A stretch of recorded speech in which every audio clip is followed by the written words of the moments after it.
যারা 12 মাস নিরামিষ খায় তাদের তো কোনো অসুবিধে নেই, কিন্তু আমাদের সকল বাড়িতে আমিষ হয় বেশিরভাগ, তাই নিরামিষ দিনে ভীষণ টেনশন থাকে সকালে জল খাবার কি দেবো আর দুপুরের খাবার কি করব।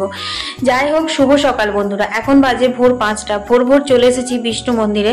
সব থেকে প্রথমে কুয়ো থেকে জল তুলে মন্দির ধোয়ার কাজ সেরে নিয়েছি, তারপর বাসন ধুয়ে নিচ্ছি। এইসব দেখে তোমরা আশা করি বুঝতেই পেরে গেছো আজ আমাদের ঠাকুর সেবা, সাথে সাথে বৃহস্পতিবার। এমনিও বৃহস্পতিবার নিরামিষ হয়, তারপর ঠাকুর সেবার দিন মাছ মাংস পেঁয়াজ রসুন না না বাবা, সে তো হবেই না। যাই হোক, ওটসটা এসেই ভিজিয়েছি সঙ্গে সঙ্গে। তারপর কুচানো গাজর আর 2টি লঙ্কা নিয়ে একদম মিহি করে চপ করে নিলাম। এতে তোমরা ক্যাপসিকাম বা বাঁধাকপি আরো অনেক রকমের সবজি দিতে পারো। ওটসটা সবাই জানি ভীষণই একটা হেলদি খাবার, কিন্তু ওটসটা খেতে সেরকম টেস্টি লাগে না। কিন্তু এইভাবে তোমরা যদি ওটসটা বানাও তাহলে ছোট থেকে বড় সবাই কিন্তু খুব আনন্দ সাথে খাবে। কিছুই না, জলের মধ্যে আমি ওটসটা খানিকক্ষণ ভিজিয়ে রেখেছিলাম, তারপর সবজিগুলো দিয়ে নুন হলুদ দিয়ে একটু গোটা জিরে দিয়েছিলাম আর কি। আর লঙ্কা তো ছিলই, ঝাল ঝাল করে আমি অমলেটের মতো করে বানিয়ে নিয়েছি। সাথে রেখেছিলাম মেয়োনিজ। আজকে কোনো রকম সবজি বা চাটনি বানাবার সময়ই পাইনি, কারণ মন্দির ধুয়ে এসেছি। আর এখন বাজে হচ্ছে 6:45। এখন আমি বুবলাকে স্কুলে দিতে যাচ্ছি। সংসার সামলানো, তারপর পুজো পাশা সামলানো, তো চট জলদি যেসবগুলো হয় সেগুলোই করার চেষ্টা করি। তো এখানে দেখো, এসে দেখি মায়ের ভোগের সবজি টবজি কাটা সব হয়ে গেছে। 9 রকম তরকারি অন্ন ভোগ হয়।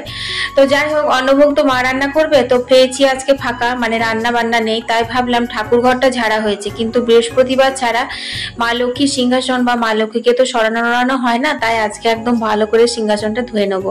মা বিশ্ব বলছিল আজকে ঠাকুর সেবা এত ঝামেলার মধ্যে কি এটা পারবি? আমি বললাম না, আজকে করেই নি। তো যাই হোক, সিংহাসনটা যতক্ষণে শুকোবে ততক্ষণে আমি আলপনাটা দিয়ে নিচ্ছি। তাছাড়া ঠাকুর ঘরের পুজো জোগাড় থাকে অনেক কিছুই। যেহেতু ঠাকুর সেবাটা আমাদের বৃহস্পতিবার পড়েছে, তাই মা লক্ষ্মীর পুজোটাও তো রয়েছে, যেটা আর কি প্রতি বৃহস্পতিবার হয়। তো এখানে দেখো, মা লক্ষ্মীকে এরকম ভাবে একটা ঠাকুর নিবেদন করলাম। তোমরাও হয়তো করো বা কেউ করো না, যাদের বাড়ি যেমন নিয়ম আর কি। যাই হোক, চলো এবার ঘর দিয়ে তারপর মায়ের পুজোটা করে নিলাম। এটা যেটা প্রতি বৃহস্পতিবার আমাদের পুজো হয় সেটাই। নারায়ণ সেবা কিন্তু দুপুর বেলায় হবে। তো দেখো, এখানে আমার পুজো দেওয়া হয়ে গেছে, মায়ের কিন্তু ভোগ সাজানো হয়ে গেছে। কিন্তু কথা হচ্ছে ঠাকুর মশাই এখনো আসেননি। কিন্তু এখন 1টা বাজে, আমাকে তো বুবলাকে আনতে যেতে হবে। ছেলেটার আমার ছুটি হয়ে গিয়ে গেটের বাইরে রোদের মধ্যে দাঁড়িয়ে থাকবে। আর মন থেকে চাইছি ঠাকুর আজকে কি আর দর্শন হবে না, কিন্তু ভগবান ভক্তের ডাকে সবসময় সাড়া দেন। ঠিক বুবলাকে নিয়ে ফিরছি, সেই সময় ঠাকুর মশাই আমাদের বাড়ি থেকে ঠাকুরকে ভোগ দিয়ে মন্দিরে নিয়ে আসছিলেন। যাই হোক, একটু দর্শন করে নিলাম, ভগবানের দর্শনটুকুই খালি চেয়েছিলাম। তো ঠাকুর মশাই বললেন যখন এলে তখন তাহলে স্নান জলটা বাড়িতে নিয়ে যাও। তো স্নান জল নিয়ে চলে এলাম। এবার ঠাকুর মশাই ভোগ খাবে, আমরাও সবাই খাওয়া দাওয়া করবো। আর বাকি কি করেছিলাম সেইটা তোমরা বড় ব্লগে দেখতে পেয়ে যাবে। সবাই ভালো থেকো, টাটা।